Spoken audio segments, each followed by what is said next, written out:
Bom, dando continuidade aqui, o Freud vai trabalhar também com alguns aspectos em que ele vai demonstrar de que maneira a própria cultura ela é ameaçada continuamente pelos homens, né, pelos seres humanos. Ele vai mostrando o que isso é muito verídico, né? A gente pode pensar, inclusive, em assuntos nossos mesmos, de que maneira isso vem acontecendo em alguns momentos aí meio que conhecidos, né? Perdão. Em conjunto, mas de que maneira a gente, enquanto ser humano, a gente ameaça a própria manutenção da própria civilização, né? E de como é que a gente não sobreviveria enquanto humano e enquanto grupo, no final das contas, sem determinadas contenções de fato, e que são contenções por Freud, por vezes psíquicas, né? Depois a gente vai tratar aqui da própria questão do super-eu e da importância dele, né, para esse processo aí civilizatório, cultural e etc. E aí o Freud vai fazer uma diferenciação aqui que eu acho interessante, porque eu acho que, assim, didaticamente ela é importante para que vocês tenham acesso, né? Então ele vai fazer aqui uma distinção entre frustração, entre proibição e privação, né? Eu vou ler exatamente como eu coloquei aqui, esse esqueminha aqui eu fiz para vocês, porque isso pode ajudar vocês futuramente, inclusive em outros aspectos, sobretudo clínicos, né, de como é que vocês fazem essa leitura aí entre uma frustração, uma proibição e uma privação na subjetividade de um sujeito, tá? Então, frustração é quando o impulso, a pulsão, ela não pode ser satisfeita, né? Então, há uma frustração. Eu desejaria, por isso que é inconsciente, né, enfim, de viver simplesmente aos dissabores da minha própria pulsão, só que isso não é possível porque a sociedade, a cultura vem lá e me tolhe. Para eu conviver e para eu sobreviver, inclusive dentro dessa própria sociedade, dentro dessa própria cultura, eu preciso me adequar a exatamente isso. Então eu tenho uma frustração ali nos meus próprios impulsos. A proibição é quando uma instituição estipula, né, estipula a própria proibição. Então, os mandamentos do cristianismo, né, os mandamentos religiosos da própria igreja, né, olha, não matarás, não desejarás a mulher do próximo, honrarás pai e mãe. Esses mandamentos, eles fazem parte de uma proibição de si, né. Lembrem lá, inclusive, estou aqui agora ainda do lado, né, com que o Nietzsche vai colocando, né, ele coloca aqui a lei contra o cristianismo. Isso aqui também são mandamentos, claro que muito diferente daquilo que a própria igreja queria, mas são mandamentos justamente fazendo uma analogia ali com os próprios mandamentos cristãos, né? E de que maneira isso ocorre. Então, a proibição é quando uma instituição reguladora vai lá e institui. A privação, ela é um estado produzido pela própria proibição, né? Então, olha só, privação é quando eu desejava algo, mas como me foi tomado, me foi proibido, institucionalizado, inclusive, né, uma proibição institucionalizada, eu fiquei privado disso. E aí, obviamente, que esse desejo que se tornou ali um desejo privado, né, ele foi privado de obter a sua própria articulação ali, né, o seu próprio escoamento, inclusive, ele vai cobrar de várias outras formas. Isso também é importante para vocês aqui, para que vocês consigam compreender de que maneira isso se dá, porque ele não vai simplesmente deixar de existir. Tudo bem, né? Você proibiu, né? E eu fiquei privado disso, e aí eu vou seguir minha vida. Negativo. Isso vai continuar ali, pulsando de determinadas formas até o ponto em que se dê um endereçamento para isso. Isso é muito importante. Os principais desejos pulsionais, né, ou impulsionais, os principais impulsos, inclusive, em relação a isso, na nossa vida enquanto ser humano, por Freud, são os impulsos que dizem respeito ao próprio incesto, né, o canibalismo e o desejo de matar, né, o desejo homicida. Todos esses desejos, né, todos esses impulsos, no final das contas, eles são infantis. Eles foram configurados na nossa própria vida infantil e através disso, né, nós vamos executá-los, nós vamos nos servir deles na vida adulta. Isso é muito importante que vocês compreendam, porque é isso que vai, inclusive, possibilitar posteriormente a própria criação de deuses, né? A própria criação de deuses ou de Deus. Por que se cria uma figura? Porque essa figura terá que dar conta, de alguma maneira, de tudo isso que me foi proibido, né? O que eu fiquei privado, inclusive, de exercer, mas que ficou recalcado ali na própria infância. Novamente, quando fica recalcado, não deixe de existir. Está lá. Né? O que você fará disso, aí é uma outra questão. E como eu falei logo no início, né, de abrir aqui essa segunda aula, você tem uma importância fundamental do super-eu para a cultura. Né? Há uma importância sem precedente. O que essa instância, para além do que ela pode articular na nossa própria vida psíquica, né? De que maneira ela pode manter essas articulações gerais dentro de uma própria cultura? Então, Freud, na página 46, ele diz o seguinte: faz parte do curso do nosso desenvolvimento que a coerção externa seja gradativamente interiorizada, na medida em que uma instância psíquica especial, o super-eu do homem, a inclui entre os seus mandamentos. Então ele está basicamente dizendo que na medida em que a gente vai passando por esse processo de constituição, né, a gente vai se dando conta de algumas coisas psiquicamente, né, a gente vai introjetando determinadas leis psiquicamente. Essas leis, uma vez introjetadas, elas podem servir de base para que a gente consiga funcionar na posterioridade com todos os outros movimentos ali, né, na nossa própria vida humana e nesse compartilhamento ali socializatório. Então isso aqui é muito importante porque o fortalecimento do super-eu é um fortalecimento da própria cultura, né? O Freud vai dizer isso aqui na página 47, ele diz exatamente da seguinte maneira: cada criança nos mostra o processo de semelhante transformação e apenas através dela se torna moral e social. Aí olha só essa parte que eu grifei para vocês. Esse fortalecimento do super-eu é um patrimônio psicológico altamente valioso da cultura. A cultura só tem a ganhar quando o super-eu ele é muito bem instituído na vida de um sujeito. Um super-eu forte são leis mais fortes, e são leis fortes culturalmente que serão respeitadas, justamente porque essa instância psíquica, ela nos freia de viver somente pelo próprio isso. Né, de viver também por essa outra instância que só quer gozar e tá pouco se lixando para as leis instituídas na sociedade. Então isso aqui é fundamental porque, como o próprio Freud vai dizer aqui, né, as pessoas nas quais ele se completou deixam de ser adversárias da cultura, olha só, isso é muito importante, para se tornar suas defensoras. Pensem lá no neurótico obsessivo. O neurótico obsessivo é esse cara que fica levando o bastião aqui da moral e dos bons costumes. Colocando o dedo na sua cara e dizendo que você precisa respeitar porque é lei, etc. Exatamente desse cara, claro que no seu aspecto mais radical, que é na neurose obsessiva, né, é que o Freud está se referindo. Bora transformar isso para transformar num exemplo basicão para vocês conseguirem compreender. Sabe aquele amigo chato que fala, olha, não ultrapassa o sinal vermelho. Não, mas eu moro em Belém, é à noite, 11 horas da noite, enfim. Eu vou ser assaltado. Não, mas não ultrapassa, porque você está burlando uma regra, você está burlando uma norma, você está burlando uma lei. Aí depois você não vai poder se queixar lá do político quando ele rouba bilhões. E aí, rouba bilhões, né? E aí, assim, salvaguardando as proporções, que esse cara não tem um mínimo nível, assim, de proporções na sua vida, é esse cara aqui que levantou esse bastião justamente porque ele tem um super-eu tão arraigado, tão fundamental, que ele se torna um amigo da cultura. Isso é importante? Claro que é importante, né? É exatamente isso que a cultura precisa, inclusive, que aconteça. Que nós nos tornemos, no final das contas, esses obsessivos aí que ficam levantando esse bastião da moral e dos bons costumes e das leis e das normas e das regras para que ela possa ser completamente consolidada no campo social. É por isso que a gente vai ver diferenças culturais entre sociedades. Veja lá uma sociedade japonesa e uma sociedade brasileira.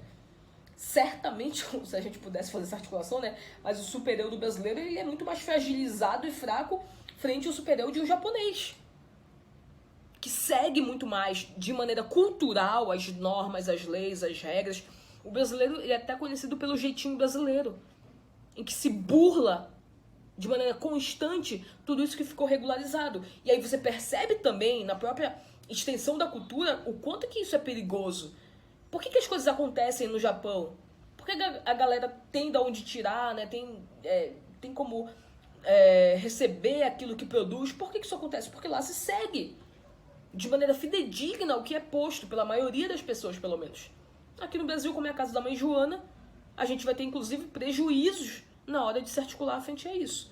Né? Então, isso é importante porque o Freud vai deixar isso bem claro. Então, eu até coloquei aqui uma pergunta, né? Então, no final das contas, a maioria dos homens tem um super-eu fraco, né? E, como eu acabei de dizer pra vocês, né? Culturalmente a gente consegue ver essas distinções de maneira melhor. Aí o Freud vai dizer o seguinte: a maioria dos homens obedece às expectativas, proibições culturais quando apenas pressionado pela coerção externa, ou seja, apenas onde esta pode se valer e enquanto pode ser temida. Olha só, isso aqui é um outro ponto que é importante pra gente discutir. O que o Freud está dizendo exatamente aqui? Ele está dizendo o seguinte: que a gente, na maioria dos casos, precisamos ter instituições rígidas que nos cobrarão também de maneira extremamente rígida para que a cultura seja respeitada. Porque se nós formos nos valer simplesmente dos nossos próprios impulsos, isso vai ficar capenga, digamos assim. Isso vai ficar meio solto no final das contas. Quanto maior a bota pressionada da ação de uma instituição, mais eu tenho sujeitos respondendo de maneira peremptória a isso. Isso aqui é muito importante, porque isso nos faz repensar, inclusive, de que maneira a gente não conseguiria sobreviver culturalmente, né, sem instituições rígidas, no final das contas. E aí, depois pode entrar até aquela discussão, né, dessa religião como esse próprio regulatório. Aqui o Freud está dizendo que são instituições. Então, se são instituições, uma instituição legal, da justiça, né, do direito, policialesca, enfim, não necessariamente uma instituição religiosa. Aliás, para ele não deveria ter uma instituição religiosa, porque ela não necessariamente coíbe, na maneira como ele enxergava, né, todas essas questões de impulsos, né. O Freud também, é aqui que ele vai trabalhar bastante essa questão da sublimação, né? Então, ele vai dizer basicamente que a arte ela oferece essas satisfações substitutas, né, para as nossas renúncias culturais. Então, lembrem lá que nós renunciamos culturalmente, né, a determinadas questões para conviver em sociedade, mas que nós pagaremos um preço alto por isso. E para que a gente não fique chupando o dedo, né, a ver navios, né, de modo geral, ele vai dizer o seguinte: olha, a arte pode ser um grande êxito aí nesse processo. E é de fato. Isso é um dado real, de fato, de como é que a arte realmente pode nos servir ali naquele processo. Porque a arte ela é um efeito reconciliador, né? Ela é um efeito apaziguador. Então, naquilo que você, sei lá, tem de embate com a própria cultura, quando você vai, sei lá, para quem é artista e que estiver me escutando, sabe exatamente do que eu tô falando. Quando você escreve um livro, quando você pinta um quadro, quando você canta uma música, quando você compõe uma música, quando você está na tela do cinema, na tela da televisão, enfim, nas mais diversas artes aí, você tem um efeito apaziguador, porque aquilo ali te tira de um lugar extremamente arbitrário, né, que é um lugar da própria cultura. Então isso também é muito importante, porque a gente vai entender depois. Isso é muito importante para mim, especificamente, né, por conta dessa relação entre arte e psicanálise, estética e psicanálise. Mas como é que isso realmente serve pra gente de várias maneiras? Então, por exemplo, por que a gente ama assistir filme? A gente ama assistir filme porque a gente sai da nossa própria existência quando a gente tá ali. É por isso que a gente se identifica de alguma maneira, né? Por isso que a gente chora, a gente sorri, a gente fica com ódio do personagem. Por exemplo, agora eu tô assistindo uma série chamada This Is Us. Não sei se vocês conhecem, se não, sugiro fortemente que vocês assistam. Que é uma série absurdamente humana. Parece que ela foi escrita pelo próprio Freud, inclusive. Para além de ser absurdamente humana, ela é, por óbvio e por tabela, absurdamente psicanalítica, né? Que toca em todos esses pontos que nós estamos aqui discutindo, inclusive. E eu já perdi as contas de quantas vezes eu chorei. Acho que todo episódio, mais ou menos, eu choro. Porque mexe com algumas questões fundamentais e que justamente por conta dessa ação sublimatória da própria arte, né, desse efeito apaziguador, reconciliador, numa identificação eu consigo extravasar aquilo que por vezes eu gostaria de colocar em prática, mas não posso, mas o personagem coloca por mim. O Freud tem um texto maravilhoso que se chama Personagens Psicopáticos no Palco, né, que também fala um pouquinho dessa questão da arte e desse movimento identificatório com os personagens, que a gente entra em contato ali. na própria arte. E ele vai mostrar pra gente de que maneira isso acontece de fato, né? Do porquê que a gente se identifica, do porquê que a gente é atravessado por tudo aquilo ali que acontece dentro de um palco, no final das contas, né? Justamente por conta desse processo, tanto identificatório quanto sublimatório, né? Que aqui é muito importante pra gente. E aí, já saindo um pouquinho, né, desse início, que o Freud vai trabalhar aqui com a gente, que ainda está muito, como eu disse para vocês, né, muito preocupado ali de investigar essas questões culturais, essas questões, enfim, de maneira geral, da própria cultura, né, do que significa a cultura. O Freud vai adentrar aqui especificamente no valor, né, das ideias religiosas. Então ele vai investigar aqui, né, de maneira direta, qual é o valor das ideias religiosas. E aí, eu tô vendo aqui nas minhas anotações, que eu até trouxe, né, aquela famosa discussão, e fiz aqui várias perguntas, e vou deixar essas perguntas para vocês, para que vocês fiquem refletindo sobre elas, né, que são perguntas importantes para a gente conseguir, inclusive, questionar, por vezes, muitos imperativos psicanalíticos, freudianos, filosóficos, enfim, pra gente conseguir questionar tudo isso e do que o Freud vai fazer, inclusive agora aqui com a gente, nesse processo. Então, o primeiro ponto, né, que eu deixei, inclusive, acho que vocês vão ver na apostila, né, que os meus pontos é basicamente a apostila, é que eu trouxe aquela ideia, né, da famosa frase que se tem lá com Dostoiévski nos Irmãos Karamazov. Se Deus não existe, então tudo é permitido. No bônus do Nietzsche, vocês vão entender a explicação dessa frase, tá? Porque tem uma explicação interessante, inclusive dentro do próprio Nietzsche. O Nietzsche, grande admirador lá do Dostoiévski, né? Então, admirador, mas odiava essa parte do Dostoiévski, que é um Dostoiévski cristão, que era de fato. Então, eu não vou falar agora aqui pra vocês, sabe? Porque eu já trabalhei isso lá no bônus do Nietzsche. Mas, o que eu quero que vocês entendam aqui? Quais são as perguntas que eu vou finalizar, inclusive, essa parte aqui do vídeo, né? Essa parte aqui da aula, essa segunda aula, eu vou finalizar exatamente com essas perguntas para que vocês consigam aí ficar articulando e consigam ficar pensando.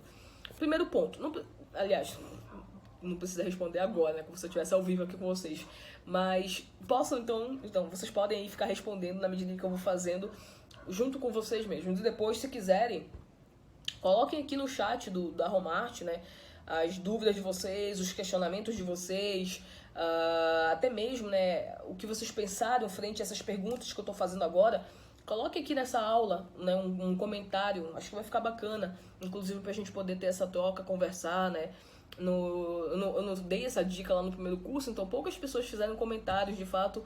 Na Romart, eu tive muitos comentários no Instagram, né, muitos comentários no WhatsApp, inclusive por e-mail, me mandaram também comentários por e-mail sobre as aulas, mas na Romart em si, eu acho que até mesmo porque eu não falei sobre isso, pouquíssimas pessoas tiveram ímpeto aí de colocar em prática os comentários na Romart, mas coloquem aí vocês, já que eu tô falando agora diretamente com vocês, coloquem inclusive agora aqui nessa aula, diante dessas perguntas que eu vou fazer agora aqui pra vocês, para que vocês possam articular e pensar sobre absolutamente tudo isso que a gente vai iniciar agora, né, nesse segundo ponto em que o Freud vai tocar precisamente nas questões vinculadas à própria religião e às ideias religiosas. Então, primeiro ponto.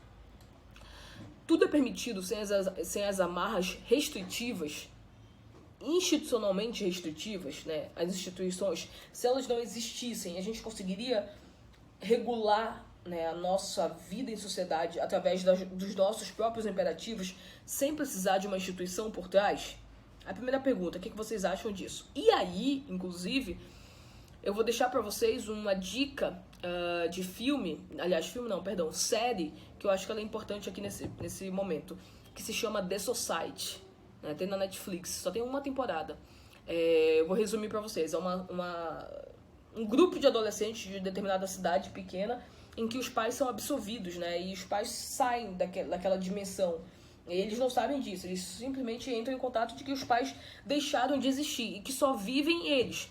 E eles são adolescentes, todos são adolescentes, né? E aí, olha só que analogia interessante porque a gente está discutindo aqui com Freud, inclusive, né? Com a inexistência desses pais, e pensem em quem é que seria o pai aqui, né? Ou os pais aqui, eles acham que eles podem funcionar da maneira mais desgarrada do universo, né? Eles acham que eles estão aí sei lá, donos da porra toda, né? Acho que conseguem, enfim, dar conta de tudo, sem leis, sem normas, sem a chatice, como eles falam, dos pais, sem absolutamente nada disso. Eles conseguem aí viver em sociedade. E durante, não vou ficar dando muito spoiler, mas durante a série vocês vão ver as ressonâncias dessas não leis, sobretudo no início, né, que eles terão, e o que eles vão ter que fazer diante disso. Então, só para resumir, se tem uma nova criação de sociedade. E com uma uma nova criação de sociedade, vejam lá se eles conseguem ficar sem essas amarras ditas institucionais. E aí, isso diz respeito a esse primeiro, inclusive, ponto aqui que eu coloquei para vocês, se é permitido sem essas amarras restritivas das instituições. Beleza? Primeiro ponto. Conseguiríamos viver assim eternamente? Sem essas amarras restritivas? Segundo ponto. Terceiro ponto. Quem usufruía ou iria usufruir, no final das contas, de um lugar sem regras, sem ordem e sem lei? Quem é que vocês acham que iria ganhar com esses aspectos todos aqui? Né? Que de uma sociedade que não tivesse, que não houvesse normas, regras, leis, imperativos a serem seguidos e muito bem determinados. Quem seriam os cidadãos que iriam ganhar muito com isso? Responda essas 3 perguntas, inclusive se quiserem, por favor, respondam aí no chat. Bora conversar aí mesmo no chat da Romarte. Eu quero saber como é que vocês pensam isso. Porque aí na próxima aula a gente vai discutir um pouquinho isso aqui.